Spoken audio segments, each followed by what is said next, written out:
चाहिए। अब यहाँ बात करते हैं आपातकाल का दौर। तो आपातकाल का क्या दौर रहा, क्या कारण थे आपातकाल लागू करने के, ऐसा क्यों हुआ कि देश में आपातकाल हुआ। तो देखते हैं, आज़ादी के बाद 1975 ईस्वी में भारत ने सबसे बड़े राजनीतिक संकट का अनुभव किया। तो भारत ने अब तक के सबसे बड़े राजनीतिक संकट का अनुभव 1975 में किया था। 1971 ईस्वी में चुनी गई इंदिरा गांधी की सरकार गरीबी हटाओ के नारे के साथ सत्ता पर काबिज हुई थी। तो इंदिरा गांधी जब चुनाव लड़ रही थी तो उसने गरीबी हटाओ का नारा दिया था और इसी नारे के दम पर इंदिरा गांधी देश की प्रधानमंत्री बनती है। सरकार बनने के एक वर्ष के अंदर ही दिसंबर 1971 ईस्वी में भारत पाकिस्तान युद्ध और बांग्लादेश का निर्माण हुआ। तो दिसंबर 1971 में ही भारत पाकिस्तान का युद्ध हो जाता है और इसमें बहुत क्षति होती है दोनों देश की सेनाओं को। फिर इसी को शांत करने के लिए बांग्लादेश का निर्माण होता है, जिसे पूर्वी पाकिस्तान के नाम से जाना जाता था। इससे इंदिरा गांधी की लोकप्रियता में वृद्धि जरूर हुई, लेकिन अन्य मुद्दे जैसे मंदी, बेरोजगारी, गरीबी, खाद्य पदार्थों की कमी, बांग्लादेशी शरणार्थियों की समस्या, सूखा और मानसून की असफलता से जनता में असंतोष बढ़ने लगा था। तो यहाँ पर देखने वाली बात यह है कि यह जो 1971 में युद्ध चला था, इसके बाद हालात और बिगड़ते चले गए और बहुत से मुद्दे थे जिसमें बाजारों में मंदी आ गई थी, जो युवा थे वो बेरोजगार थे, गरीबी बढ़ती जा रही थी, खाद्यान्न पदार्थों की कमी हो चुकी थी और बांग्लादेशी जो शरणार्थी थे उनकी समस्या अलग से थी, सूखे पड़ रहे थे, कहीं पर तो मानसून देरी से आ रहा था। इन सभी की वजह से एक असंतोष बढ़ने लगा था और राष्ट्रव्यापी हड़तालों व छात्र आंदोलनों के कारण देश में कानून व्यवस्था की स्थिति निरंतर बिगड़ती जा रही थी। इनमें से मुख्य तौर पर गुजरात और बिहार के छात्र आंदोलनों से कानून व्यवस्था की स्थिति और भी चिंताजनक हो गई थी। तो कहने का मतलब है कि इस भूखमरी के हालात में, तंगी के हालात में हमारे देश के अलग अलग राज्यों में छात्रों ने तो कहीं पर, कामगारों ने तो कहीं पर किसानों ने जगह जगह हड़तालें शुरू कर दी थी, जिसकी वजह से देश की अर्थव्यवस्था रुक गई थी और इस कारण 1974 ईस्वी तक आते आते इंदिरा गांधी की सरकार से जनता का एक बड़ा हिस्सा नाराज हो गया था। तो यहाँ पर इंदिरा गांधी की जो सरकार थी उसके इन सभी दशाओं की वजह से एक बहुत बड़ा जो हिस्सा था जनसंख्या का, वो इंदिरा गांधी की सरकार से नाराज हो गया था। 12 जून 1975 ईस्वी को इलाहाबाद उच्च न्यायालय द्वारा दिए गए फैसले में इंदिरा गांधी को चुनाव में अनुचित आचरण का दोषी करार दिया गया। तो यहाँ पर इलाहाबाद उच्च न्यायालय वह 12 जून 1975 को एक फैसला सुनाता है और उसमें इंदिरा गांधी को चुनाव में जीतने के लिए अनुचित साधन प्रयोग करने का दोषी करार दिया जाता है। इस फैसले के अनुसार अब वह किसी भी पद पर नहीं रह सकती थी। तो कोर्ट के आदेश की पालना करते हुए इंदिरा गांधी अब किसी भी सम्मानित पद पर नहीं रह सकती थी। यहाँ पर आप देख सकते हैं, एक चित्र यहाँ दिखाया गया है और ये 12 बजे का चित्र है। 12 बजे जो सुबह या रात जो हम कहते हैं, ठीक रात के 12 बजे, तो वो अगला दिन का आगाज होता है। जून 26 यानी कि 26 जून 1975 को PM Indira Gandhi declared emergency. अब हम देखेंगे आगे क्या बताया गया है। इस दौरान लोकनायक के नाम से प्रसिद्ध जयप्रकाश नारायण जेपी यानी कि जयप्रकाश नारायण, ये लोक नायक के नाम से जाने जाते हैं और इंदिरा गांधी की इन गलत नीतियों का खुलकर विरोध कर रहे थे। तो इंदिरा गांधी की इन नीतियों का खुलकर विरोध कर रहे थे हमारे जेपी। आगे देखते हैं क्या बताया गया है। तो यहाँ उन्होंने खुल करके इसका विरोध किया था इंदिरा गांधी जी की नीतियों का, और वे भ्रष्टाचार, महंगाई, गरीबी को लेकर सरकार के खिलाफ सत्याग्रह और अहिंसक आंदोलन कर रहे थे। तो इस तरह से सरकार को उन्होंने घेरा था। जनसंख्या के एक बहुत बड़े हिस्से को अपने साथ लेकर के लोगों में जागरूकता लाने का प्रयास कर रहे थे, और उन्होंने देश में उपजे राजनीतिक संकट और न्यायालय के फैसले के आधार पर भी इंदिरा गांधी पर अपने पद से त्यागपत्र देने का दबाव बनाया था। और वह बार बार एक ही डिमांड कर रहे थे इन सभी जनसभाओं में कि इंदिरा गांधी अपने जो पद है उससे त्यागपत्र दे और सरकार झुक जाए, मतलब और सरकार सरेंडर कर दे। तो ये बार बार वहां पर डिमांड उठाई जा रही थी कि यहाँ पर तानाशाही नहीं चलेगी, इस तरह के नारे लगाए जा रहे थे। और फिर आगे देखते हैं, जेपी ने राष्ट्र कवि दिनकर की पंक्तियों यानी कि सिंहासन खाली करो कि जनता आती है। तो ये एक पंक्ति है कवि दिनकर की, हिंदी के बहुत ही पहुँचे हुए कवि हुए हैं। इनकी कविताएं बहुत ही ज़्यादा आकर्षित करने वाली होती हैं, और उनकी ये पंक्तियां हैं कि सिंहासन खाली करो कि जनता आती है। इस पंक्ति को लेकर के जेपी ने ये नारा दिया और कहा कि जनता आती है को नारे का रूप दे दिया। इंदिरा गांधी ने स्वयं को चारों ओर से घिरा या घिरता हुआ देखकर 25 जून 1975 ईस्वी को अपनी सत्ता बचाने के लिए आपातकाल की घोषणा कर दी। तो इंदिरा गांधी को जब लगा कि अब कोई चारा नहीं है, अब देश धीरे धीरे उनके खिलाफ इकट्ठा हो रहा है, तो उस स्थिति को संभालने के लिए, अपनी गद्दी को संभालने के लिए उन्होंने जो इमरजेंसी थी, आपातकाल था, उसको लागू कर दिया। आपातकाल लगने के तुरंत बाद प्रेस पर प्रतिबंध लगा दिया गया, और प्रेस पर प्रतिबंध लगा दिया गया। प्रेस खुल करके किसी भी विषय पर नहीं बोल सकती थी। तो देखिए यहाँ पर आपातकाल के विषय में बताया है क्या होता है ये। तो आपातकाल की घोषणा जब करती है इंदिरा गांधी, और वो समय था 26 जून 1975, ये आपको ध्यान में रखना है। तो यहाँ पर रात के 12 बजे करती है, तो यहाँ 25 जून 1975 आया है। और फिर देश में आंतरिक व बाहरी संकट के कारण केंद्र व राज्य सरकारों की सारी शक्तियाँ राष्ट्रपति के हाथ में आ जाना। तो यहाँ पर बाहरी और आंतरिक सिचुएशन जब बिगड़ जाए या संकट आ जाए, तो उस अवस्था में केंद्र और राज्य सरकार की जितनी भी शक्तियां होती हैं वो सारी राष्ट्रपति के पास उनके हाथों में आ जाती है। उसे राष्ट्रपति शासन भी कहते हैं। अब हम देखते हैं आपातकाल लगने के बाद जब प्रेस पर प्रतिबंध लगाए जाते हैं, तो सरकार के विरुद्ध आंदोलन में शामिल जयप्रकाश नारायण व अन्य विपक्षी नेताओं जैसे मोरारजी देसाई, अटल बिहारी वाजपेयी, लाल कृष्ण आडवाणी, चरण सिंह और चंद्रशेखर तथा असंख्य छात्र नेताओं को गिरफ्तार कर लिया गया।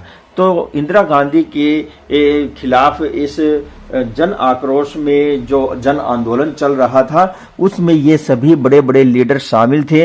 अभी हमने आपको बताया कि कौन कौन ये लीडर शामिल थे। मोरारजी देसाई और अटल बिहारी वाजपेयी, लाल कृष्ण आडवाणी, चरण सिंह, चंद्रशेखर और बहुत से असंख्य यहाँ बताया है कि जो छात्र नेता थे वो भी गिरफ्तार कर लिए गए। राष्ट्रीय स्वयंसेवक संघ पर भी प्रतिबंध लगाकर उसके प्रमुख कार्यकर्ताओं को गिरफ्तार कर लिया गया, जिसे हम आरएसएस कहते हैं। उस संघ के यानी कि राष्ट्रीय स्वयंसेवक संघ पर भी प्रतिबंध लगा दिया। और आपातकाल के दौरान 1 लाख से अधिक लोगों को गिरफ्तार किया गया था। इतनी भारी संख्या में भारत में लोगों को गिरफ्तार किया गया था आपातकाल के समय। इस दौरान अनेक संवैधानिक संशोधनों द्वारा संसद को निष्प्रभावी बना दिया गया। तो यहाँ पर जो संसद होती है, जो किसी भी देश की सबसे बड़ी ताकत होती है, शक्ति होती है, उसको निष्क्रिय सा कर दिया था इस समय। और जिन राज्यों में विपक्षी दलों की सरकारें थी उनमें से अधिकांश को बर्खास्त कर दिया गया था। तो विपक्षी दलों यानी कि कांग्रेस के अलावा अगर किसी राज्य में सरकार थी तो उस सरकार को खारिज कर दिया गया था। परिवार नियोजन यानी कि नसबंदी कार्यक्रम को भी सख्ती से लागू किया गया। तो ये जो है जनसंख्या को कंट्रोल करने के लिए सरकार एक नियोजन प्लान लेकर के आई थी, जिसे नसबंदी के द्वारा जनसंख्या को रोकने का कार्य सौंपा गया था। और हालांकि आपातकाल के दौरान हो रही ज्यादतियों का जनता ने तीव्र विरोध जारी रखा। तो ये आपातकाल के दौरान जो जितने भी ज्यादतियां यानी कि उन पर परेशानियां थोपी जा रही थी, उन्हें तकलीफें जो जनता को दी जा रही थी, उसका विरोध जनता ने अपनी तरह से जारी रखा, जिसके फलस्वरूप तत्कालीन यानी कि उस समय की जो सरकार थी उसको 21 मार्च 1977 ईस्वी को आपातकाल समाप्त करने पर मजबूर होना पड़ा। तो सरकार को 2 साल लग गए लगभग यहाँ पर इस आपातकाल को समाप्त करने के लिए। इसी साल देश में आम चुनाव हुए थे। तो 1977 में ही देश में आम चुनाव होते हैं, जिसमें गैर कांग्रेसी दलों की पहली गठबंधन सरकार बनी थी। तो यहाँ देखिए, पहली गठबंधन सरकार बनी थी गैर कांग्रेसी दलों की पहली बार। इससे पहले कांग्रेस का ही शासन पर राज रहा है 1977 तक, और 77 में ही मार्च के बाद गैर कांग्रेसी पहली सरकार बनती है हमारे देश में। तो यहाँ पर देखिए एक और ऐसी जानकारी मिल रही है। शाहबानो मामला क्या था, इसके विषय में जानते हैं। कौन थी ये शाहबानो, जिसका जिक्र हमारी हिस्ट्री की बुक में किया गया है। तो भारत में लंबे समय से मुस्लिम धर्म में किसी न किसी रूप में 3 तलाक की प्रथा रही है। तो 3 तलाक की प्रथा के खिलाफ हमारे देश में जो है जागरूकता फैलाई जा रही थी, और ये प्रथा फिर भी हमारे देश में रही है और आज भी है। 5 बच्चों की मां 62 वर्षीय शाहबानो नामक मुस्लिम महिला को उसके पति ने 3 तलाक दे दिया था। तो देखिए यहाँ पर 62 वर्षीय, यहाँ तो हमारे समाज में 60 वर्ष का होते ही रिटायरमेंट की उम्र आती है और बूढ़ा बूढ़ी जो है अपने परिवार को पूरा समय देते हैं। और यहाँ देखिए क्या हो रहा है। 62 वर्षीय शाहबानो नामक एक मुस्लिम महिला थी और उसके पति ने उसे 3 तलाक दे दिया था। बोलो ये भी कोई बात हुई। और उस पर भी उसके 5 बच्चे थे। पति द्वारा गुजारे भत्ते से इनकार कर दिए जाने पर शाहबानो ने न्यायालय की शरण ली थी। तो शाहबानो ने कहा कि भाई अब मैं भी बुजुर्ग हो चली हूँ और 5-5 बच्चे हैं, मुझे भी अपना जीवन अच्छे से जीना है। तो उसने अपने पति से गुजारे भत्ते की मांग की। तो उसके पति के द्वारा इनकार करने पर शाहबानो न्यायालय की शरण लेती है, यानी कि उसमें केस करती है। यह फैसला शाहबानो के पक्ष में आया। तो जज ने भी जो है शाहबानो की सिचुएशन को देखते हुए फैसले में उसकी ओर काफ़ी झुकाव किया, लेकिन गुजारा भत्ता बढ़वाने के लिए शाहबानो ने उच्च न्यायालय में याचिका डाली। तो यहाँ पर पहली जो न्यायालय थी उसने ये तो कहा था कि भत्ता मिलना चाहिए, लेकिन कोई निश्चित रकम नहीं बताई थी। तो उसको बढ़ाने के लिए, तय करने के लिए शाहबानो उच्च न्यायालय में याचिका डालती है। उच्च न्यायालय ने गुजारा भत्ता बढ़ाने का आदेश दिया और उच्च न्यायालय ने भी आदेश दिया कि भत्ता देना चाहिए, और परंतु निर्णय के विरुद्ध उसके पूर्व पति ने सर्वोच्च न्यायालय में अपील की। अब यहाँ पर सबसे ऊंची जो न्यायालय है हमारे देश की, सर्वोच्च न्यायालय जिसे सुप्रीम कोर्ट कहते हैं, उसमें उसके पति ने अपील कर दी शाहबानो के जो फेवर में डिसीजन आया था उसके खिलाफ। 1985 ईस्वी में उच्चतम न्यायालय ने मध्य प्रदेश उच्च न्यायालय के आदेश को सही साबित करते हुए शाहबानो के पक्ष में फैसला दिया। तो यहाँ पर जो सुप्रीम कोर्ट थी उसने भी निचली अदालतों के फैसलों को सही मानते हुए साहबानों के पक्ष में ही अपना फैसला सुनाया। न्यायालय द्वारा दिया गया यह फैसला मुस्लिम समाज विशेषकर महिलाओं के लिए बड़ा प्रगतिशील कदम हो सकता था। लेकिन तो यहाँ देखने वाली बात है कि जो हमारी अदालत है उसने जो फैसला सुनाया था, यहाँ पर जो मुस्लिम महिला थी उसको देखते हुए हमारे देश की सभी मुस्लिम महिलाओं के लिए सकारात्मक एक कदम उठने वाला था, प्रगति उनके जीवन में आने वाली थी। लेकिन इस फैसले का पुरातन पंथी मुस्लिम नेताओं तथा संगठनों द्वारा विरोध करते हुए सरकार पर दबाव बनाया गया। तो देखिए यहाँ पर जो पुरातन यानी कि पुरानी धारणाओं को लेकर चलने वाले जो पंथ हैं, जो समूह में रहने वाले जो लोग हैं, जो पुराने विचारों को आगे बढ़ाते हैं, उन्हीं लोगों ने इस बात को लेकर के इस मुद्दे को सॉल्व करने के लिए मुस्लिम समाज के उन लोगों ने सरकार पर दबाव बनाया। तो देखिए यहाँ पर एक चित्र में दिखाया गया है, जीत कर भी हार गई थी साहबानो। तो साहबानो और न्यायालय में जीती, फिर उच्च न्यायालय में जीतती है और फिर उच्चतम न्यायालय में भी जीतती है और फिर भी वो हार जाती है। ऐसा कैसे हुआ वो हम आपको जरूर बताएंगे कि वो जीत कर भी कैसे हारती है। तो डियर स्टूडेंट, देखिए दबाव बनाया गया था सरकार पर मुस्लिम संप्रदाय के द्वारा। परिणाम स्वरूप राजीव गांधी सरकार ने, तो राजीव गांधी की जो सरकार थी उसने 1986 ईस्वी में संसद में कानून बनाया था। 1986 में सर्वोच्च न्यायालय के फैसले को पलट दिया था। तो सर्वोच्च न्यायालय ने फैसला साहबानों के फेवर में दिया था, लेकिन संसद जो कानून बनाती है, सर्वोच्च न्यायालय उस पर कार्य करता है और उस कानून को बदलना है तो फिर जनता यानी कि पूरे देश की जो जनता है, जिन प्रतिनिधियों को जीत करके भेजती है, अगर वो सारे एग्री करके किसी डिसीजन को बदलना चाहे तो पलटा जा सकता है। यहाँ पर इसी ताकत के आधार पर राजीव गांधी ने सर्वोच्च न्यायालय के फैसले को पलट दिया था। हालांकि सरकार की इस तुष्टीकरण की नीति का कई महिला संगठन और मुस्लिम महिलाओं की जमातों तथा बहुत से बुद्धिजीवियों ने जोरदार विरोध किया था। ऐसा नहीं है कि भाई प्रधानमंत्री और संसद ने मिलकर के सुप्रीम कोर्ट के फैसले को बदल दिया हो और कहीं से आवाज भी न उठे। तो हमारे देश के जो महिला संगठन थे या मुस्लिम महिलाओं की संगठन थे और बुद्धिजीवी जो लोग थे, उन्होंने इस तुष्टीकरण की नीति को जो है पुरजोर विरोध किया था। और ये तुष्टीकरण की नीति का मतलब है कि अपना स्वार्थ साधने के लिए किसी विशेष समुदाय का लाभ देना, है ना। तो यहाँ देखिए, परंतु सरकार के दखल के कारण साहबानो उच्च न्यायालय में जीतने के बाद भी हार गई।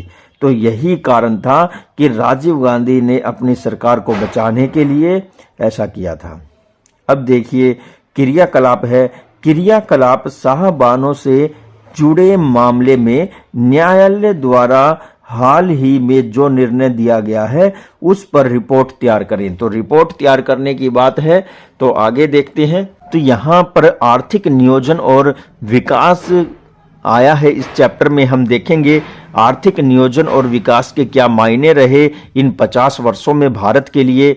तो 1944 ईस्वी में ही भारत में 8 बड़े उद्योगपतियों ने बॉम्बे प्लान के रूप में भूमि सुधार, सरकारी या सहकारी पद्धति, योजनागत विकास के लिए आर्थिक परियोजना प्रस्तुत किया। तो यहाँ पर हमारे देश में पहले तो उद्योग थे नहीं, और थे तो लघु स्तर पर थे, छोटे छोटे उद्योग थे। लेकिन 1944 में हमारे देश के 8 बड़े उद्योगपतियों ने मिलकर के बॉम्बे प्लान बनाया और इसके तहत बड़े बड़े उद्योग स्थापित करने की उन्होंने चेष्टा की। लेकिन देश में स्वतंत्रता प्राप्ति के बाद सरकार द्वारा बड़े बड़े सरकारी संस्थानों की स्थापना तथा समाजवाद के विस्तार पर बल दिया गया। तो यहाँ समाजवाद को मजबूत किया गया, समाज को मजबूत किया गया और जो सरकारी संस्थान थे वो स्थापित किए गए। इस दिशा में प्रधानमंत्री नेहरू ने अर्थव्यवस्था के पुनर्निर्माण के लिए 15 मार्च 1950 ईस्वी को सलाहकारी संस्था योजना आयोग की स्थापना की थी। तो यहाँ पर जो 15 मार्च 1950 की बात कही गई है, तो प्रधानमंत्री पहले नेहरू जी थे। उन्होंने अर्थव्यवस्था को पुनर्निर्मित करने के लिए एक योजना आयोग की स्थापना की थी। इसके बाद हम देखेंगे, लेकिन यहाँ देखिए आर्थिक नियोजन के विषय में, यह एक ऐसी प्रक्रिया है जिसमें निर्धारित उद्देश्यों को एक निर्धारित सीमा में पूरा करने के लिए उपलब्ध संसाधनों का बेहतर उपयोग किया जाता है। तो ये आर्थिक नियोजन कहलाता है कि वे संसाधनों का इस तरह से उपयोग किया जाए कि वो आने वाले समय के लिए भी हमारे पास बने रहे और जो प्रेजेंट में यूज करने वाले हैं उनके ऊपर भी ज़्यादा दबाव न हो। तो यहाँ आगे देखते हैं। इसके बाद 6 अगस्त 1952 ईस्वी को राष्ट्रीय विकास परिषद की भी स्थापना की गई। तो यहाँ पर राष्ट्रीय विकास परिषद की स्थापना की गई थी कब? 6 अगस्त 1952 को की गई थी। इस समय जवाहरलाल नेहरू ही भारत के प्रधानमंत्री थे। इसका मुख्य कार्य योजना आयोग द्वारा दी गई सलाहों और योजनाओं पर संशोधित दिशा निर्देश देना था। तो दिशा निर्देश देना था जो योजना आयोग द्वारा जो भी सलाह बनाई जाती थी उनके ऊपर। तत्कालीन सोवियत संघ की पंचवर्षीय योजना से प्रभावित होकर भारत में भी पंचवर्षीय योजनाएं लागू की गई। तो ये जो सोवियत संघ था हमारे देश के लिए बहुत से इसने सहयोग दिए हैं। तो सोवियत संघ में पंचवर्षीय योजनाएं लागू होती थी, वो वहां की सरकार अपने क्षेत्र में करती थी। उसी के आधार पर हमारे देश में भी ये पंचवर्षीय योजनाएं लागू हुई हैं। और फिर हम देखते हैं मिश्रित अर्थव्यवस्था तथा कठोर सरकारी नियमन के कारण स्वतंत्र प्रतिस्पर्धा का वातावरण विकसित नहीं हो पाया। तो यहाँ पर मिश्रित अर्थव्यवस्था थी और कठोर सरकारी नियम थे जिसकी वजह से जो स्पर्धा थी उसका वातावरण विकसित नहीं हो पाया था। समय समय पर लागू की गई आर्थिक औद्योगिक नीतियां भी पर्याप्त सुधार नहीं कर पाई। तो हमारी सरकार ने बहुत से जो है आर्थिक नीतियां अपनाई थी देश में अलग अलग क्षेत्रों में उनका विकास करने के लिए, लेकिन फिर भी वो नीतियां जो है पर्याप्त सुधार नहीं कर पाई थी। उधर 1980 के दशक में विभिन्न सरकारों द्वारा अपनाई गई आर्थिक नीतियों के कारण 1991 ईस्वी तक आते आते भारतीय अर्थव्यवस्था कमजोर हो चुकी थी। तो बार बार 1980 से लेकर के आर्थिक नीतियां अपनाई गई थी हमारे देश के अलग अलग राज्य सरकारों के द्वारा और केंद्र सरकार के द्वारा, जिस पर धन अधिक खर्च होता था लेकिन उसका रिजल्ट नहीं आता था। तो 1991 ईस्वी तक आते आते भारतीय अर्थव्यवस्था कमजोर हो चुकी थी। तो यहाँ पर कर्जे लेने शुरू कर दिए थे भारत ने। विदेशी ऋणों के भुगतान के लिए भारत को अंतर्राष्ट्रीय मुद्रा कोष एवं विश्व बैंक का दरवाजा खटखटाना पड़ा। तो यहाँ पर दो बड़े जो विश्व के लेवल के जो पैसा प्रोवाइड करवाते हैं उस पर ब्याज पर, तो उसके लिए यहाँ पर हमारी सरकार को इनका दरवाजा जो है खटखटाना पड़ा था। और वो कौन से थे? अंतर्राष्ट्रीय मुद्रा कोष और विश्व बैंक। इस आर्थिक संकट का सामना करने के लिए भारत को 47 टन सोना गिरवी रखना पड़ा था। 47 टन बहुत ज़्यादा हो जाता है, बहुत ज़्यादा। 47 टन खरबों रुपए का ये सोना गिरवी रखना पड़ा था उस समय देश को आर्थिक संकट से उबारने के लिए। और पता नहीं उस समय से हमारा देश ऐसा 47 टन सोना देकर जो है आर्थिक संकट से उबर ही रहा है। तब से आज तक उबरा नहीं है, लेकिन लगातार उबर रहा है। ये आर्थिक संकट पता नहीं ये क्या है, ये रबड़ की तरह बढ़ता ही जा रहा है, कब ये खत्म होगा। तो यहाँ तक कि हमारे देश ने अपना लगभग 50 टन सोना भी इसमें खपा दिया, फिर भी ये संकट जो है ख़त्म नहीं हो रहा। तो देखिए, अतः भारत को 1991 ईस्वी में आर्थिक अंतर्राष्ट्रीय मुद्रा कोष और विश्व बैंक की शर्तों को मानते हुए अर्थव्यवस्था में आर्थिक सुधार करने पड़े। तो यहाँ पर जो विश्व बैंक और अंतर्राष्ट्रीय मुद्रा कोष थे, उन्होंने 1991 में जब भारत ने इनसे ऋण लिया तो उन्होंने कुछ आर्थिक शर्तें भी मानने के लिए मजबूर किया था भारतीय सरकार को। तो इसके बाद भी भारत द्वारा आर्थिक उदारीकरण की नीति अपनाते हुए विकास के पथ पर आगे बढ़ने का प्रयास जारी रहा। अब हम भारत की वैज्ञानिक उन्नति के विषय में चर्चा करते हैं। तो वैज्ञानिक उन्नति की बात करें तो आज वर्तमान समय में भारत का डंका पूरे विश्व भर में बज रहा है। अब भारत चांद और मंगल के साथ साथ सूर्य की कक्षा में भी प्रवेश कर गया है। इसी के साथ साथ भारत पृथ्वी के अंदर का भी अनुमान लगाने का और जो सर्वे है या फिर खोजबीन है वो करने का पूरा प्रयास कर रहा है।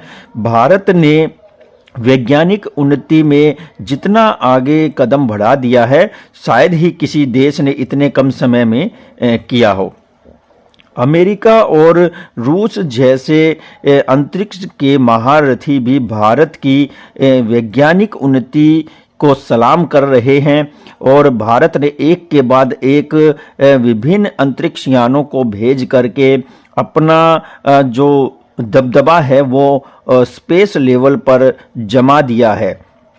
अब विभिन्न संगठनों के द्वारा भारत की तरफ बड़ी उम्मीदों से देखा जाने लगा है कि भारत हमें छानबीन करके कुछ नई खोज करके विशेष जानकारियां प्रोवाइड करवाने वाला है। तो यहाँ पर किसी भी तरह से हमारे जो ये अंतरिक्ष या फिर वैज्ञानिक उन्नति है, इसमें बहुत हद तक बड़े बड़े जो प्लान्स हुए हैं, जो वैज्ञानिकों के द्वारा तैयार किए गए हैं, उनको अमली जामा पहनाने में हमारी सरकार या विज्ञान मंत्रालय के द्वारा बहुत अहम भूमिका निभाई गई है। तो देखते हैं भारत को विकास के नए मार्ग पर ले जाने के लिए हमारे वैज्ञानिकों की अहम भूमिका रही है। तो वैज्ञानिकों की अहम भूमिका रही है, चाहे वो कृषि विज्ञान हो, चाहे वो भूगोल हो या फिर इकोनॉमिक्स हो, मतलब अलग अलग तरह के विज्ञान और उनकी शाखाएं होती हैं और वो हमारे बीच में अपना कार्य करती हैं। 1951 ईस्वी में भारत ने वैज्ञानिक अनुसंधान व प्राकृतिक संसाधनों से संबंधित मंत्रालय स्थापित किया था। तो हमारे देश में वैज्ञानिक मंत्रालय स्थापित किया था और ये वैज्ञानिक मंत्रालय अनुसंधान कार्य करता है और प्राकृतिक संसाधनों के विषय में अपनी रिपोर्ट तैयार करता है। फिर इसरो, बार्क एंड यहाँ पर बताया गया है IIT जैसी संस्थाओं के अंतर्गत हुए अनुसंधान कार्यों के कारण भारत वैज्ञानिक उन्नति की ओर अग्रसर हुआ है। तो यहाँ पर विशेष तौर से नाम आए हैं, इसरो है, इसरो इंडियन स्पेस सेंटर है और इंडियन स्पेस रिसर्च सेंटर है और बार्क है यहाँ पर। फिर इसके बाद ये भारत का ही संगठन है, संस्था है और यहाँ पर IIT के विषय में बताया गया है, इंडियन इंफॉर्मेशन टेक्नोलॉजी। तो इनकी वजह से अनुसंधान जो कार्य हैं वो भारतीय वैज्ञानिक उन्नति की ओर बहुत ही तीव्र गति से बढ़ रही हैं। होमियो जहांगीर भाभा और यहाँ पर विक्रम साराभाई, डॉक्टर APJ अब्दुल कलाम, कस्तूरी रंगन इत्यादि वैज्ञानिकों के अथाह प्रयास से भारत पृथ्वी, नाग, अग्नि, आकाश, ब्रह्मोस इत्यादि मिसाइलों का निर्माण कर सका है। तो भारत ने अत्यधिक तरक्की करते हुए बहुत सी मिसाइल बनाई है। यहाँ तक कि एक वैज्ञानिक को तो मिसाइल मैन के नाम से भी प्रसिद्धि प्राप्त हुई है। हमारे देश में जो एटॉमिक प्रणाली है उसकी शुरुआत करने वाले होमी जहांगीर भाभा थे।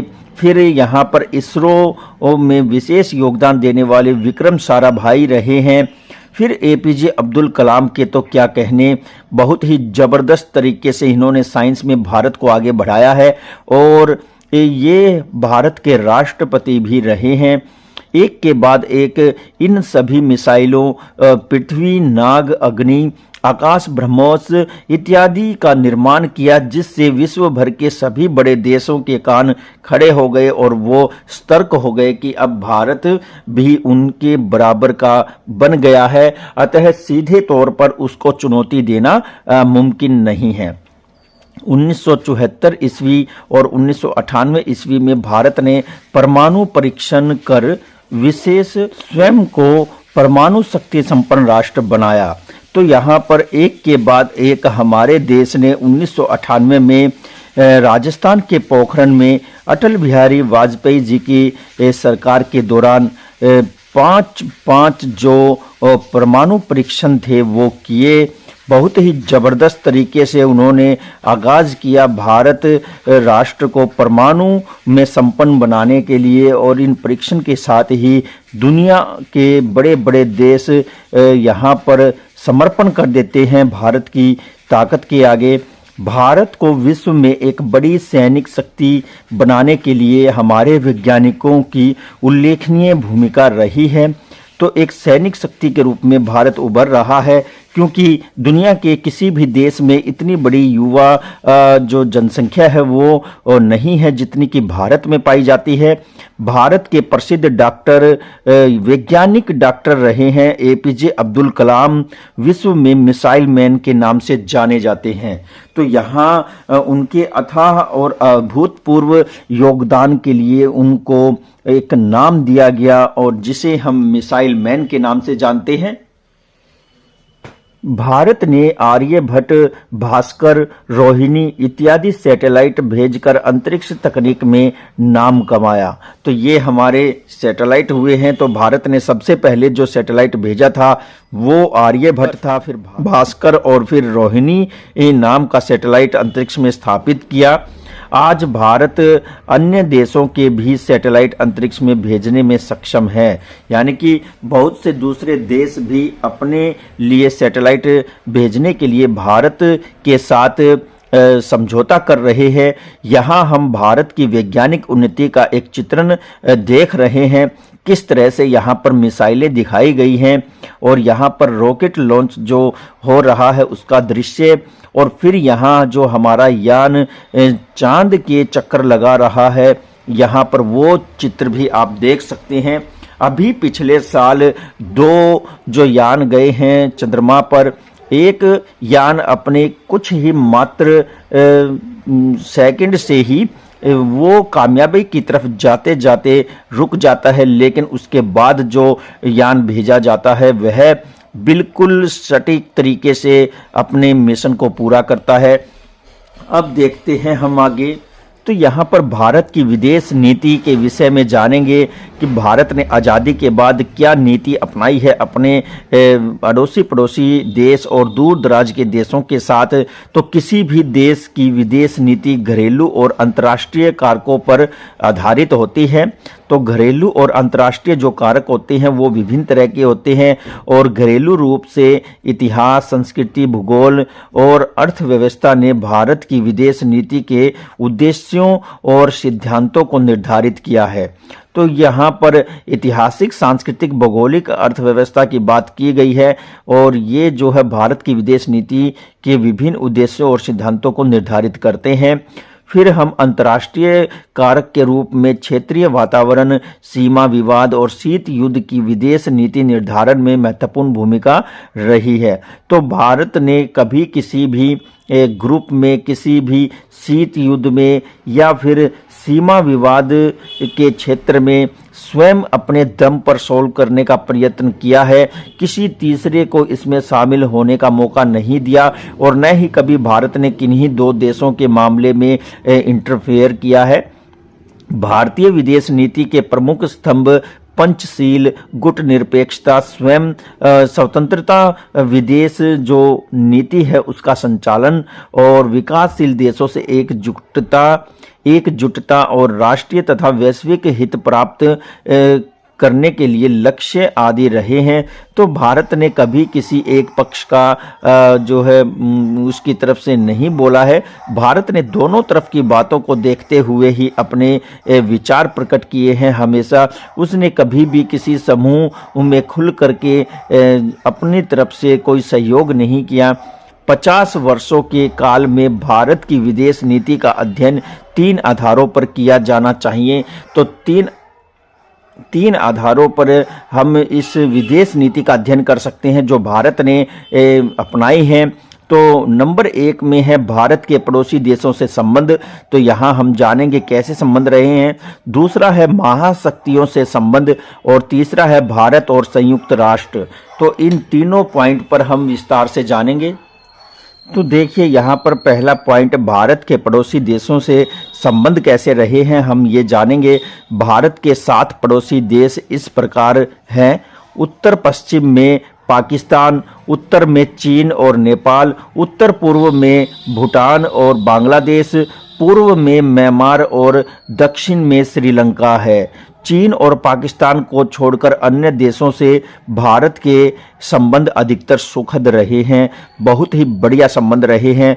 हम सभी जो ये बचे हुए देश है इनके साथ हमारा व्यापार भी अच्छा चलता है, हमारी संस्कृति का बैलेंस भी अच्छे से बना रहता है, हमारा सामाजिक ढांचा भी अच्छा है और आदान प्रदान भी अच्छे से हो रहा है भारत और चाइना को छोड़ करके। तो भारत से संबंध देखते हैं। भारत के संबंध हम पाकिस्तान से अब देखेंगे। भारत और पाकिस्तान के बीच ऐतिहासिक समानता, सांस्कृतिक एकरूपता और भौगोलिक निकटता तथा आर्थिक समरूपता के अवसर मौजूद हैं। तो यहाँ पर बहुत ही ज़्यादा मिलान करते हुए हम देख रहे हैं कि भारत और पाकिस्तान का जो सांस्कृतिक स्वरूप है, भौगोलिक स्वरूप है, आर्थिक स्वरूप है, वो उसमें बहुत ही ज़्यादा अवसर मौजूद हैं। लेकिन आज भी भारत पाकिस्तान संबंध स्पर्धा और तनाव, संघर्ष तथा युद्ध के दायरे से बाहर नहीं निकल पाए हैं। तो इन लोगों के बीच में, दोनों देशों के लोगों के बीच में जो अंग्रेजों ने बीज बो दिया था फूट डालने का, वो आज भी पेड़ जो है और भी ज़्यादा अपना कद बढ़ाए हुए है और आगे बढ़ता जा रहा है। पाकिस्तान ने 1947 ईस्वी, 1965 ईस्वी, 1971 ईस्वी और 1999 ईस्वी में भारत पर आक्रमण किए, परंतु भारत की वीर सेनाओं से पराजित हुआ। तो यहाँ पर एक के बाद एक 4 बार प्रयास किए पाकिस्तान ने आक्रमण करने के, लेकिन हर बार भारत की सेनाओं के आगे उसकी एक न चली। हताश पाकिस्तान द्वारा भारत में पंजाब तथा जम्मू कश्मीर में परोक्ष आतंकवाद को निरंतर प्रोत्साहित किया जा रहा है। तो अब जो पाकिस्तान है वो बिल्कुल ही सधे हुए और गुप्त तरीके से भारत के इन दोनों राज्यों में, पंजाब और जम्मू कश्मीर में, वहाँ के युवाओं को आतंकवाद के साए में लेकर के आ रहा है और उनसे आतंकवादी जो गतिविधियां हैं वो करवाई जा रही हैं। हमारे देश को अंदर ही अंदर खोखला करने का प्रयास किया जा रहा है। अब हम देखते हैं चीन से संबंध। चीन भारत का बड़ा पड़ोसी देश है जो कि विश्व राजनीति में महत्वपूर्ण भूमिका निभाने का इच्छुक है। तो चीन एक महत्वाकांक्षी देश है। यह अपने आज भी साम्राज्यवाद पर विश्वास रखता है और ये विश्व की राजनीति में महत्वपूर्ण पद पर बैठने का इच्छुक है और भूमिका निभाना चाहता है। भारत पहला गैर साम्यवादी देश था जिसने 1 जनवरी 1950 ईस्वी को साम्यवादी चीन को मान्यता दी। तो पहले जो है चीन को मान्यता नहीं थी, ये अलग अलग राजाओं के द्वारा स्थापित एक क्षेत्र था, लेकिन भारत ने पहली बार इसको एक पूरा देश माना था और इसको 1 जनवरी 1950 को भारत ने साम्यवादी चीन को मान्यता दी। फिर यहाँ पर जो हमारे प्रधानमंत्री जवाहरलाल नेहरू थे, उन्होंने सुरक्षा परिषद में साम्यवादी चीन को स्थायी स्थान दिलाने के लिए कई बार प्रयास किए। तो जवाहरलाल नेहरू जी ने चीन को जो सुरक्षा परिषद है अंतर्राष्ट्रीय लेवल पर, उसमें साम्यवादी चीन को स्थायी स्थान दिलवाने के लिए बहुत से प्रयास किए। विस्तारवादी प्रवृत्ति के चीन ने 20 अक्टूबर 1962 ईस्वी को भारत पर ही भयानक आक्रमण कर दिया था। तो इतना सहयोग करने के बाद भी चीन जो है उसका रिप्लाई भारत पर आक्रमण करके देता है। 20 अक्टूबर 1962 को वह भारत पर बड़ा ही खतरनाक आक्रमण करता है और भारत को इस युद्ध में जान माल की भारी क्षति उठानी पड़ी, परंतु साम्यवादी चीन ने एक तरफा युद्ध विराम की घोषणा कर दी। तो पहले तो उसने आक्रमण किया, फिर हमारे देश में बहुत सारा नुकसान पहुंचाया, लोगों को मारा, सैनिकों को मारा, और फिर उसने एक तरफा जो है अपनी तरफ से ही युद्ध विराम की घोषणा कर दी। इस युद्ध से भारत की अंतर्राष्ट्रीय ख्याति व आत्मसम्मान को गहरी चोट पहुंची। तब से लेकर के आज तक भारत चीन संबंध तनाव और अविश्वास पर आधारित है। तो चीन कभी कभी हमारे देश में आज भी घुसपैठ करने की कोशिश करता है। अरुणाचल प्रदेश का बहुत बड़ा जो एरिया है चीन ने अपने कब्जे में कर रखा है, लेकिन भारतीय सेना लगातार संघर्षरत है उस क्षेत्र को चाइना से छुड़वाने के लिए। और फिर भी चाइना के जो सैनिक है वो कभी कभार भारत की सीमा को लांघ कर भारत में प्रवेश करने का जो प्रयास है वो करते हैं। तो आए दिन हम न्यूज भी देखते हैं कि भारतीय जो सैनिक है वो किस तरह से खदेड़ते हैं चाइना के सैनिकों को। और यहाँ पर जो समझौता हुआ है उस समझौते के तहत 5 बातों को रखा गया है और इसमें दोनों देश उनको मानते हैं कि इस सीमा पर भारत चाइना के बीच में कोई भी सैनिक हथियारों का इस्तेमाल नहीं करेगा। इसलिए यहाँ पर हाथापाई तो आए दिन होती रहती है। यहाँ हम चाइना के साथ हुए कुछ बातें जानते हैं। क्या आप जानते हैं? महत्वपूर्ण तथ्य है, चीन के साथ 1962 ईस्वी में भारी क्षति उठाने वाली भारतीय सेना ने ब्रिटिश काल में सारागढ़ी और हाइफा की लड़ाइयों में अद्भुत वीरता और अदम्य साहस का परिचय दिया था। तो यहाँ पर देखिए जो 1962 में हमारा देश नुकसान उठाता है चाइना के हाथों, तो कभी ब्रिटिश काल के दौरान इसी क्षेत्र में चाइना के क्षेत्र में सारागढ़ी और हाइफा की लड़ाइयों में अद्भुत और अदम्य अपना साहस दिखाया था भारत के सैनिकों ने। अब हम देखते हैं नेपाल और भूटान के साथ भारत के संबंधों के विषय में। भारत और नेपाल के मध्य बड़े लंबे समय से गहरे सामाजिक, धार्मिक और सांस्कृतिक संबंध रहे हैं। दोनों के मध्य खुली सीमा विश्वास का प्रतीक रही है। तो नेपाल के और भारत के लोगों के बीच में आदान प्रदान होता रहता है। कोई भी नागरिक इन दोनों देशों में आ जा सकता है, भारत का नेपाल में जा सकता है, नेपाल का भारत में जा सकता है बगैर किसी वीजा के। इसी प्रकार हिमालय स्थित अन्य देश भूटान से भी भारत के घनिष्ठ संबंध रहे हैं। 1949 ईस्वी की संधि ने दोनों देशों के मध्य चिरस्थायी मित्रता स्थापित कर दी। तो यहाँ पर भूटान और नेपाल जो हैं बहुत ही घनिष्ठ हमारे संबंध रहे हैं। और यहाँ तक कि नेपाल के बाद भूटान के साथ 1949 में जो संधि स्थापित हुई थी उसमें बहुत ही ज़्यादा सहयोग एक दूसरे को करने के लिए बातें रखी गई थी। इन दोनों देशों से भारत के भावनात्मक संबंध हिंदू और बौद्ध धर्म के कारण जुड़ाव से भी रहे हैं। भूटान और नेपाल की भौगोलिक स्थिति भारतीय सुरक्षा की दृष्टि से भी महत्वपूर्ण है। जब ये दोनों देश भारतीय सीमा के साथ लगते हुए हैं तो यहाँ पर बहुत ही ज़्यादा प्रभाव डालती है भारत की सुरक्षा को लेकर के। तो बहुत ही ज़्यादा महत्वपूर्ण है दोनों देशों की सीमाएं जो कि भारत से लगती हैं। अब हम बात करते हैं श्रीलंका से संबंध क्या रहे हैं भारत के। तो श्रीलंका हिंद महासागर स्थित निकटतम पड़ोसी देश है। भारत और श्रीलंका के मध्य ऐतिहासिक, राजनीतिक, सामाजिक और धार्मिक संपर्क रहे हैं और ये प्राचीन समय से हमारे देश और श्रीलंका के बीच में संबंध रहे हैं।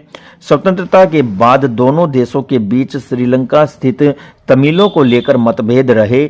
1987 ईस्वी में भारत द्वारा शांति सेना भेजे जाने से तनाव अवश्य बढ़ गया था। जब तमिलों और सिंहलियों के बीच में आपने एक चैप्टर जो है आपके राजनीति से संबंधित है, तो उसमें देखा होगा तो उन दोनों जातियों के बीच में वहाँ पर मतभेद हो जाते हैं, मारकाट होने लगती है। तो भारत जो है वो अपनी तरफ से शांति सेना भेजता है वहाँ पर तनाव को ख़त्म करने के लिए, लेकिन उल्टा होता है कि श्रीलंका और भारत के रिश्तों में तनाव आ जाता है, लेकिन इसे वैमनस्य की श्रेणी में नहीं रखा जा सकता, यानी कि युद्ध की स्थिति नहीं कहा जा सकता। दोनों देशों के बीच कुछ मतभेदों के बावजूद संबंध सौहार्दपूर्ण रहे हैं, फिर भी दोनों देशों के बीच संबंध अच्छे भले रहे हैं। अब बांग्लादेश से संबंध कैसे रहे हैं भारत के, देखते हैं। बांग्लादेश को 1947 ईस्वी से 1971 ईस्वी तक पूर्वी पाकिस्तान कहा जाता था। 6 दिसंबर 1971 ईस्वी को बांग्लादेश को मान्यता देने वाला भारत पहला देश था। तो पहले ये पूर्वी पाकिस्तान कहा जाता था, पाकिस्तान का ही हिस्सा था, लेकिन 6 दिसंबर 1971 को बांग्लादेश की जनता जो कि अपने लिए अलग राष्ट्र की मांग कर रही थी, तो भारत ने इसे अलग देश यानी कि बांग्लादेश के नाम से मान्यता दे दी थी। पश्चिमी पाकिस्तान से उत्पीड़न के शिकार बांग्लादेश के जन्म में भारत की विशेष भूमिका थी। तो यहाँ पर इसका काफ़ी उत्पीड़न होता रहता था पाकिस्तान के द्वारा, तो इसलिए बांग्लादेश भारत के सहयोग से अपने वजूद को पाने में कामयाब होता है। भाषा और सांस्कृतिक जुड़ाव के कारण प्रारंभ से ही दोनों देशों के मध्य घनिष्ठ मित्रता और परस्पर सहयोग का वातावरण रहा है। हालांकि सैनिक शासकों के शासनकाल तथा बढ़ती धार्मिक कट्टरता के कारण संबंधों में तनाव की स्थिति रही है। भारत हमेशा से ही बांग्लादेश को तकनीक, विज्ञान तथा उद्योग आदि क्षेत्रों में सहयोग करता रहा है, और मौजूदा सरकार ने जो रोहिंग्या वाली प्रॉब्लम थी उसको सॉल्व किया है। कुछ गांव बांग्लादेश को दिए हैं तो कुछ भारत ने भी प्राप्त किए हैं। उनकी जनसंख्या वहां भेज दी और हमारी जनसंख्या को भारत में बसाने का कार्य किया है, और अपनी दोनों देशों के बीच में जो सीमा रेखा है वो निर्धारित की है। एक उचित मापदंड बना करके दोनों देशों के बीच में एक अच्छा सा मैसेज दिया है, और बांग्लादेश के लोगों के साथ या बांग्लादेश के साथ भारत के बहुत से संबंध स्थापित हैं। इसी के साथ ही जो सबसे ज्यादा भारत में अगर किसी देश से आयात होता है या प्रवास होता है तो वो बांग्लादेश है। लोग बहुत भारी मात्रा में भारत में बांग्लादेश से आते हैं। अब यहाँ पर म्यांमार अथवा बर्मा से संबंध के विषय में जानते हैं। आज हम जिस देश को म्यांमार के नाम से जानते हैं, पहले यह देश बर्मा के नाम से जाना जाता था। म्यांमार या बर्मा को आधिकारिक रूप से म्यांमार गणराज्य के रूप में जाना जाता है। भौगोलिक स्थिति के कारण इसे दक्षिण पूर्व एशिया का प्रवेश द्वार भी कहा जाता है। तो दक्षिण पूर्व एशिया का प्रवेश द्वार कहा जाता है इसको, और भारत और म्यांमार की 1600 किलोमीटर से भी अधिक सीमाएं आपस में लगती हैं।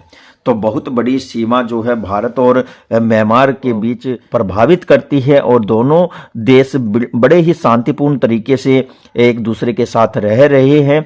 म्यांमार के अधिकतर लोग बौद्ध धर्म के अनुयायी हैं, और इस दृष्टि से भारत म्यांमार में सांस्कृतिक निकटता है।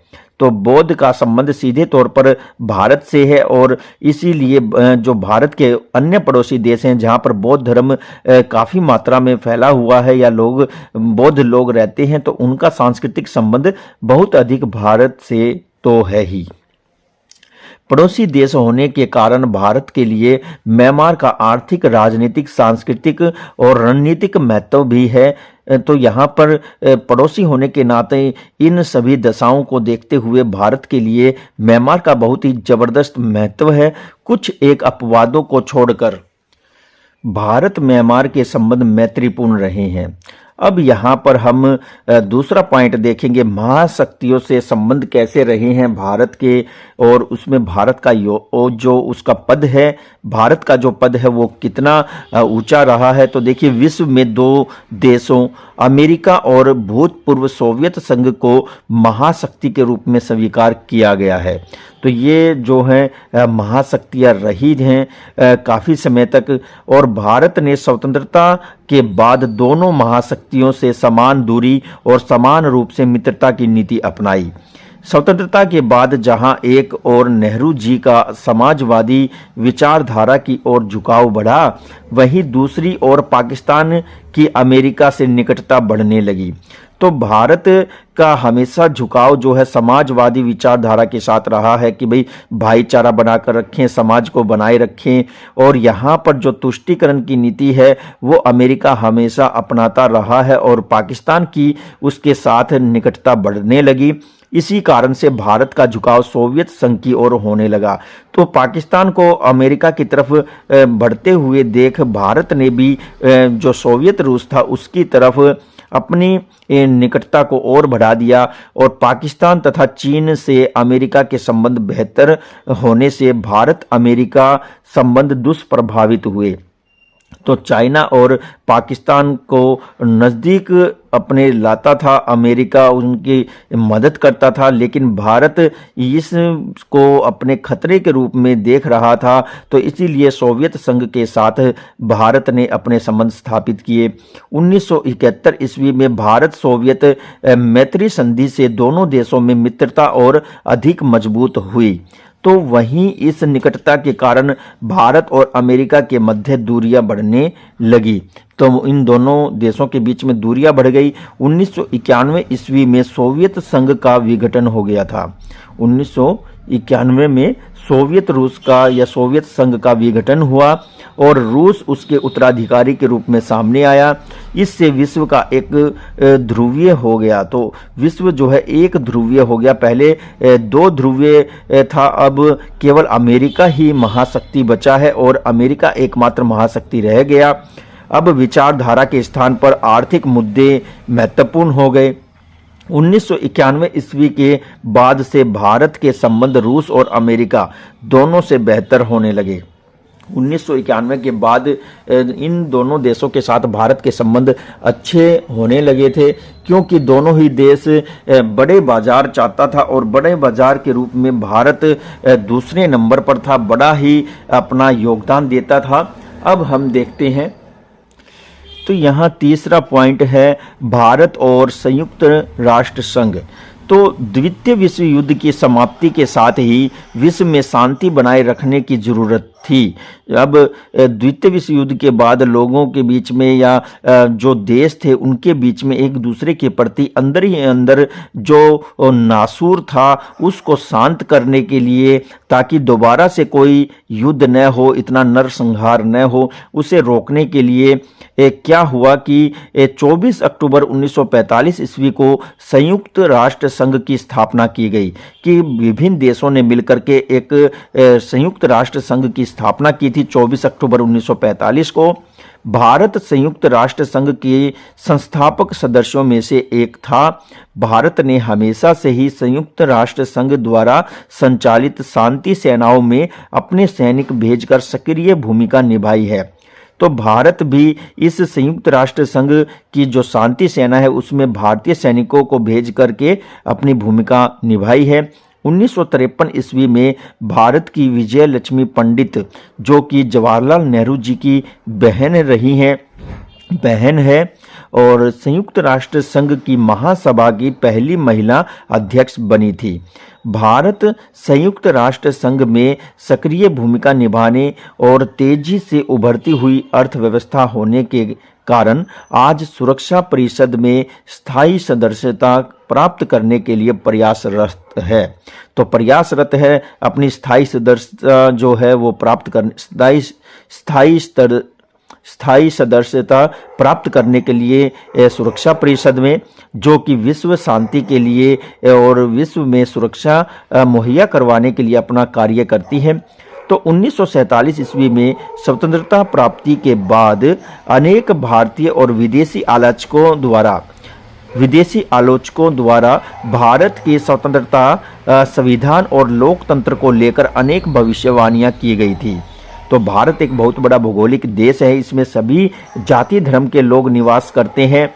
ये आलोचक भारत में लोकतंत्र व्यवस्था के लंबे समय तक न टिक पाने का कयास लगा रहे थे। तो भारत से विभिन्न टुकड़ों में जो है बहुत से देश अलग हुए हैं। जैसे अफगानिस्तान है, मुस्लिम धर्म को लेकर के अलग हुआ। पाकिस्तान है, मुस्लिम धर्म को लेकर के अलग हुआ।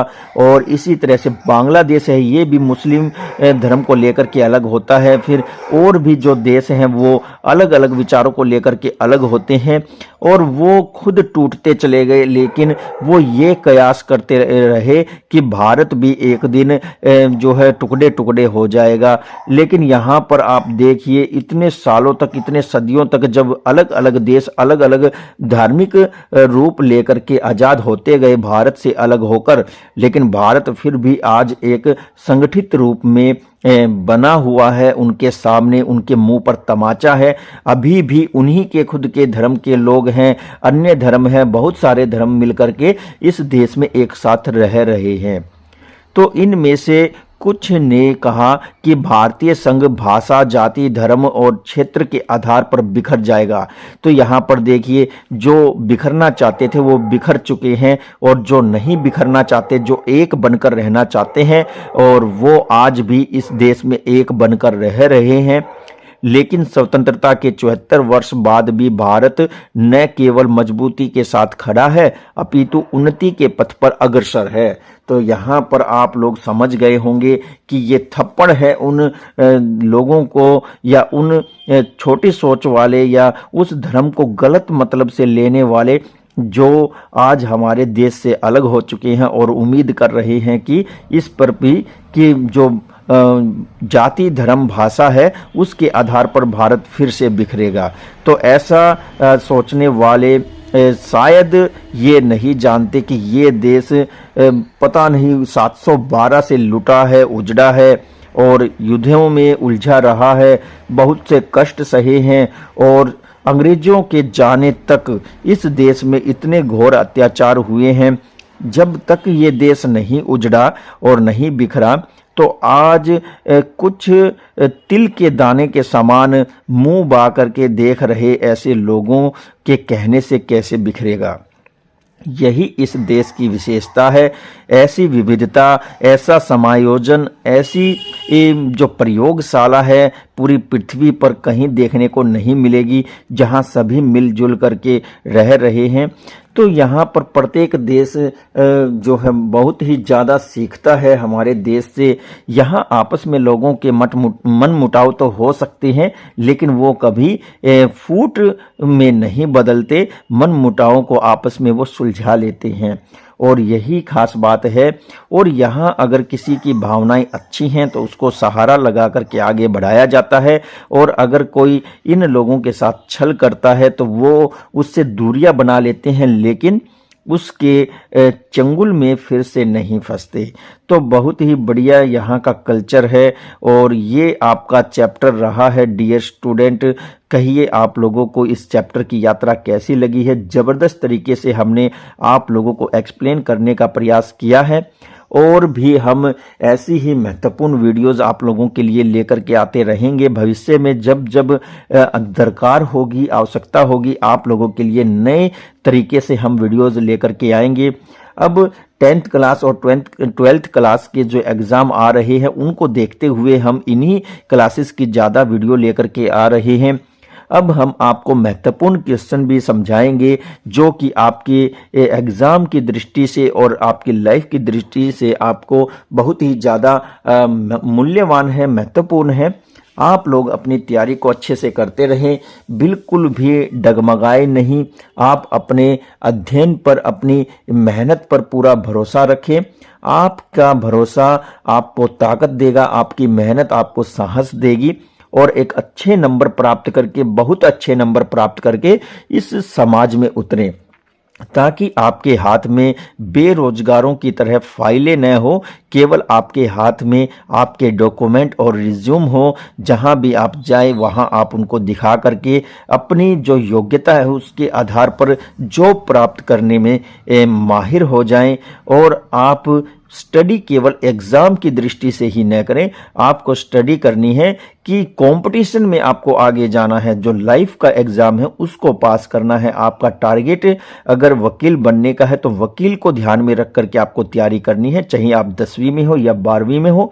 अगर आपका प्लान है कि आप अकाउंटेंट बनेंगे तो अकाउंटेंट का टारगेट दिमाग में रख करके ये आगे बढ़े, क्योंकि आपको जो आप यहाँ पढ़ रहे हैं 10वीं 12वीं में स्कूल लेवल पर, तो वही आपके उस कंपटीशन एग्जाम में प्रश्न पूछे जाएंगे। तो वहाँ तक तो आपको इन प्रश्नों को याद रखना ही है।